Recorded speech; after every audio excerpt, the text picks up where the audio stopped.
Hi guys, it's Omer from MMOs.com. I'm going to do a quick weekly news recap for the week ending August 31st, 2015. This is episode 6 of the weekly recap, and the first bit of news this week, as you can see from the video background, is Guild Wars 2, and it is definitely the biggest.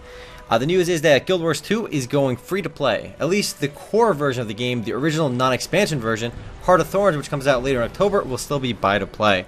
So this is a big transition for Guild Wars 2 because it's been a game that's been buy to play for a long time, even the original Guild Wars. So they are embracing the free to play model with surprisingly few restrictions actually.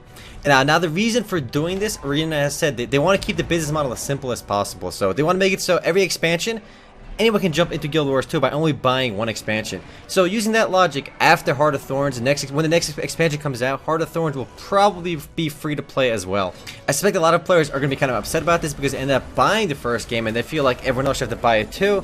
So I'm sure there'll be a lot of uproar about that, but for free-to-play users that want to play now, again, the restrictions are fairly limited. I mean, are pretty good. You have restrictions on character slots, a few bag slots, some of the professions, but almost the entire original game is free-to-play. You have access to all the good stuff, including world versus world combat, which is the game's PvP.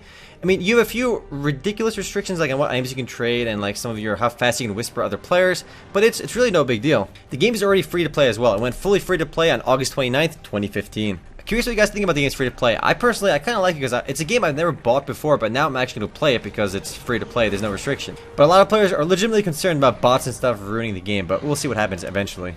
Next up, some news from Otherland. Containment announced that the game will be delaying its original launch date from August 26th, which it already missed, up to September 10th. The reason provided for the delay was they wanted to make the games more polished, plus they wanted to launch the US and EU versions at around the same time. And this launch date is not the full launch date, it's rather the early access date. On the positive side, they did say their early access version of the game will be quite complete, much more so than most early access titles on Steam. In fact, they went so far as to say that the early access version is probably one of the most advanced early access titles on Steam. So they're kind of promising a more complete game.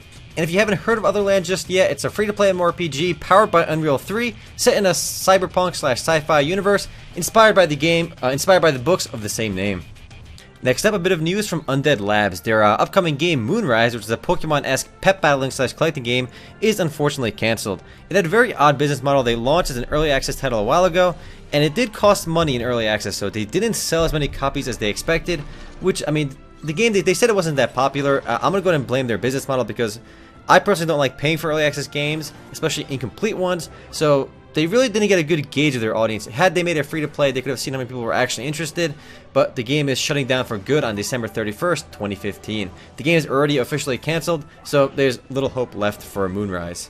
Oddly, despite the fact that the game is already shutting down, it's still not available for free. I figured they should make it free till they shut it down, because they've already decided it's going to shut down, so it'd be cool to make it free to play until then. But that's not the case.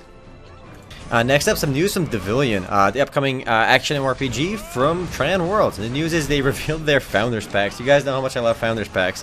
Apparently, Founders Packs start at $50 and they go all the way up to, I believe, $150.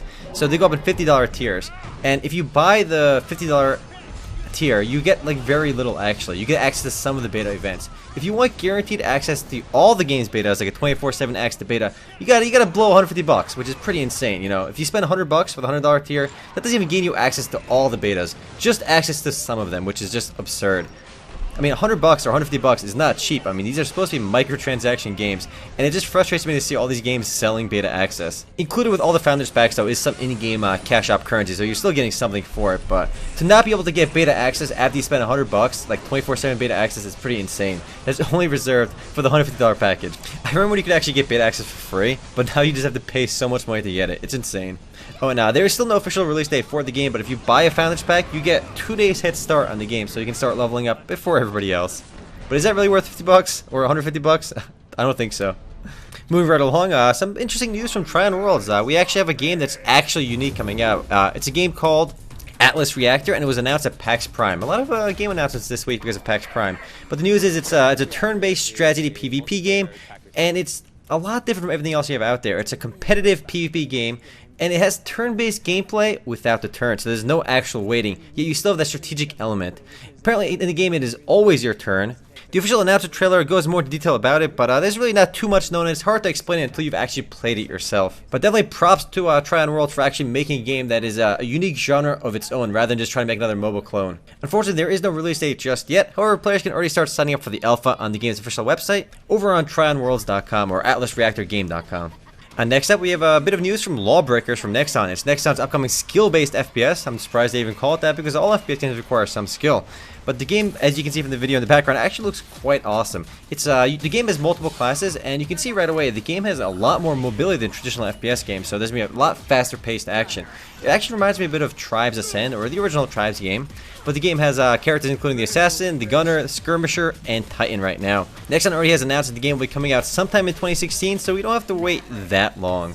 The gameplay trailer, as you can see in the background, actually looks really awesome. I'm pretty hype about it. But then again, pretty much every single FPS game trailers look pretty cool, so we'll see how it goes. Next up, a small bit of news from Heroes of the Storm. Apparently, Blizzard reset the game's league ranking, so everyone's got to kind of re-get their ranking before. The new system actually requires players to complete 20 rank games before getting an accurate reading on their actual ranking, and before being placed on the ladder. Of course, the goal of this is to create an overall better matchmaking system, to create better matches for individuals. Players will be probably more accurately placed where they actually belong. It's a small update, but Heroes of the Storm is really the only MOBA out there that has a chance of competing with the big boys. So it actually has a chance against Dota 2 as well as League of Legends. Next, I have a bit of news for the console version of Neverwinter. Apparently, Elemental Evil will be released for Xbox One on September 8th. I did think earlier that they were all on the same server, but Xbox player is on a separate server of their own. Xbox One has been an excellent market for Neverwinter, and the game has reached over 2 million users on there already. So the free-to-play game is doing really well on Xbox One, much better on Xbox One than the PC version, surprisingly. The update on September 8th will introduce all 4 expansions to the game, including Elemental Evil, Fury of Feywild, Shadow Mantle, and the Curse of Icewind Dale. And these are all updates that have been out for the PC version for some time already.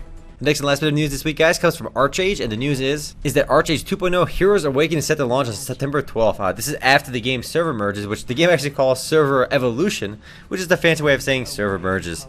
Including the update are 2 fresh start servers, which are basically just brand new servers for everyone to start fresh on, as well as an upgrade to the game's political system. Again, this all takes place on September 12th. And that is all for MMO news this week. I'll see you guys tomorrow for the podcast. Later, guys.